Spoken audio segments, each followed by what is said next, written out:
All right, so we're going to pick up where we left off in Math 101, 10.4. This is the video part 2. So we're now going to find the equation, which in slope-intercept form, that's important, of lines passing through points of the given coordinates. So step 1, we must first find the slope. Okay, last time we were given a slope, we were given a point, and we were able to put it into that point slope formula. Now, we do not have the slope, so we have to recall that the slope was the change in y's over the change in x's. So this is my x1, y1. This is my x2, y2. So when I find the slope, I will take 6 and subtract 2. I will take 3 and subtract a negative 5. So I will get 4 over 8, which is going to simplify to 1/2.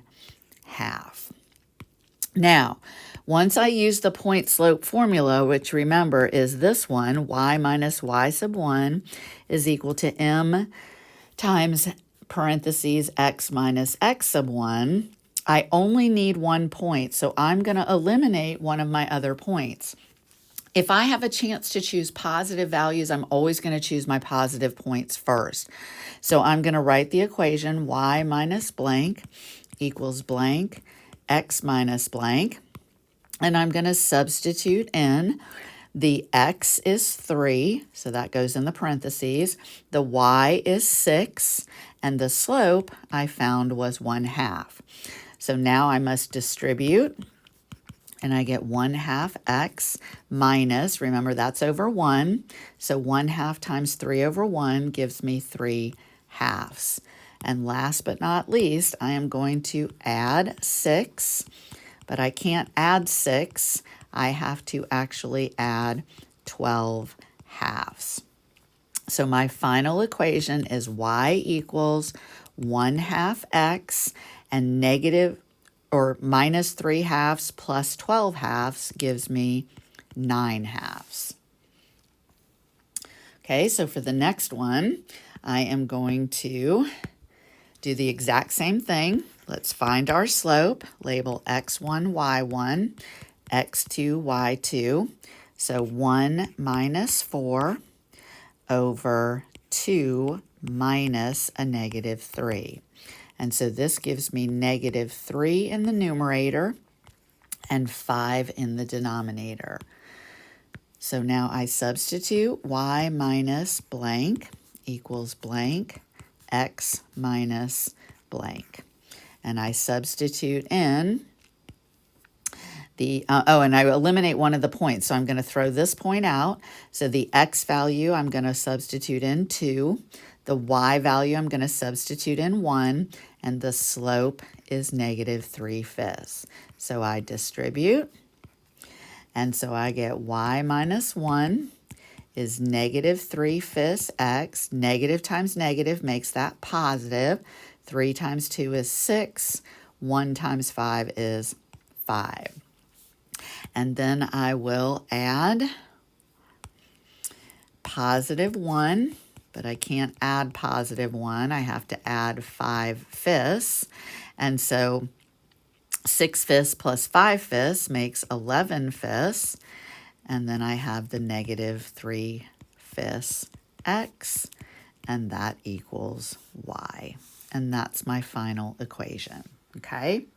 Now this next one is kind of one that is a little bit tricky. I mean, you are going to go through the same process, but you'll notice when you find your slope, x1, y1, x2, y2, negative 5 minus a negative 5, and then I have 4 minus 2.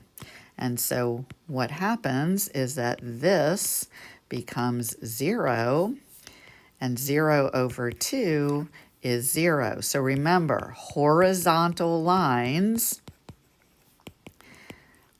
have a slope of 0.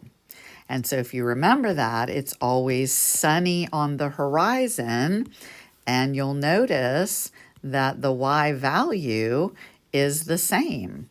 So y is equal to -5. Now, if you don't remember that, you can always go back. Once you find the slope is 0, choose one of these points. I'm just going to choose the first one. Y minus blank equals blank times x minus blank. And I'm going to substitute in the x is 2. The y is -5, so that becomes positive, and the slope is 0. And so when I distribute, I get y plus 5 equals 0, and I subtract, and so y is equal to -5, which is the same equation that I got earlier. Okay. All right, the next part we're going to talk about perpendicular and parallel lines. So you'll notice if you have parallel lines, the lines never touch, okay? And so they also have a few things in common. They have the exact same slope, and their y-intercepts are different, okay? Because the first line hits the y-axis here, and the second line hits the y-axis there. If you notice in the perpendicular lines, okay, if we look at the slope, if I go from this point to this point, I'm going to go up 1, 2, 3. Okay, so I go up 3, and I go right 1, 2, 3, 4. Okay, so one slope is 3 over 4. And then if I look at another slope, the next line, if I go from here to here, I am going to go up 1, 2, 3, 4. And then I will run left 3, and that's going to be negative. So not only are the slopes, what we call these negative reciprocals, okay? So the slopes are negative reciprocals, okay? So you can see 3 over 4, the reciprocal is 4 over 3, but then you also see that they have a negative sign. And then of course their y-intercepts, they could be the same. Most often they're going to be different, or they could be the same. Those don't really have any effect on them, okay? All right, so what we have to do is basically we're going to be comparing the slopes. So to determine whether a set of lines is parallel, we're going to write same slope. If they're perpendicular, they're going to have negative reciprocal slopes. Okay, so what I always say is when you do these problems, you always want to make sure that they are in y equals mx plus b form. And so these two examples, they are. So if we have y, the first one, I'm just going to rewrite over here. And then we have the next one, which is here. And then I can identify their slopes are right here. So I'm going to write that the slope of the first line is 1/5, and the slope of the second line is -1/5. So they're not the same, okay, because those two numbers are not the same, so they're not parallel. They are negatives, but they're not negative reciprocals, okay? They are negatives, but not negative reciprocals. So they are not perpendicular. And that's the symbol for perpendicular. It's like an upside down T. So the answer for this problem would be is that they are neither. Okay.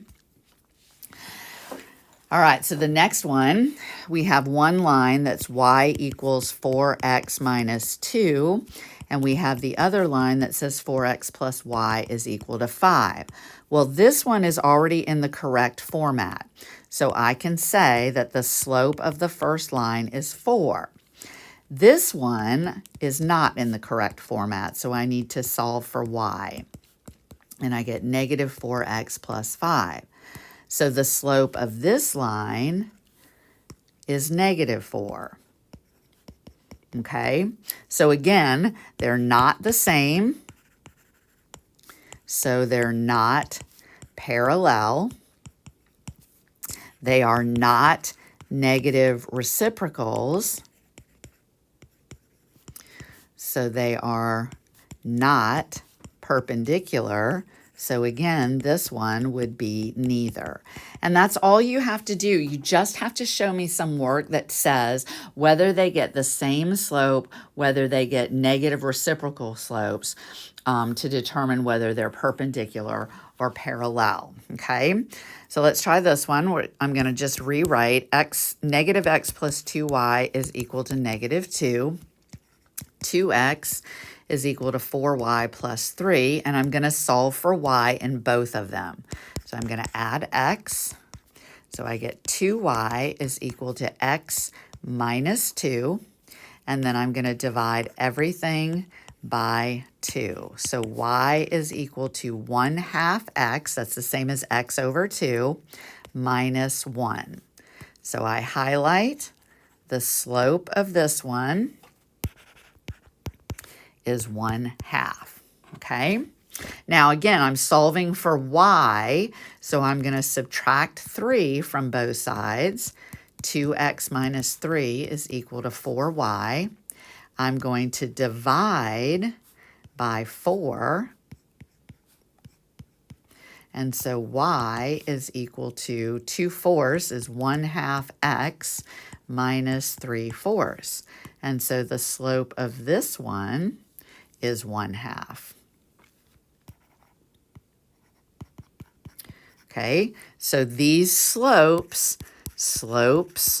are equal, so lines are parallel. If they are the same slope, they will be parallel lines. All right, and then the last one, we've got 10 plus 3x is equal to 5y. We've got 5x plus 3y is equal to 1. We are going to solve for y. So in this one, all I have to do is divide by 5. So I get 2 plus 3/5 x is equal to y. If you'd like to write it like this so that you're looking at it in the correct format, then you can identify that the slope is 3/5. Here I'm going to subtract 5x. So I get 3y is negative 5x plus 1. I'm going to divide by 3. So I get y is negative 5/3 x plus 1/3. And when I highlight that slope, the slope is the slope is negative 5/3. So these slopes, these are negative reciprocals. So the lines are perpendicular. And the symbol for perpendicular is that. All right, we're going to stop there, and then we'll pick back up in part 3.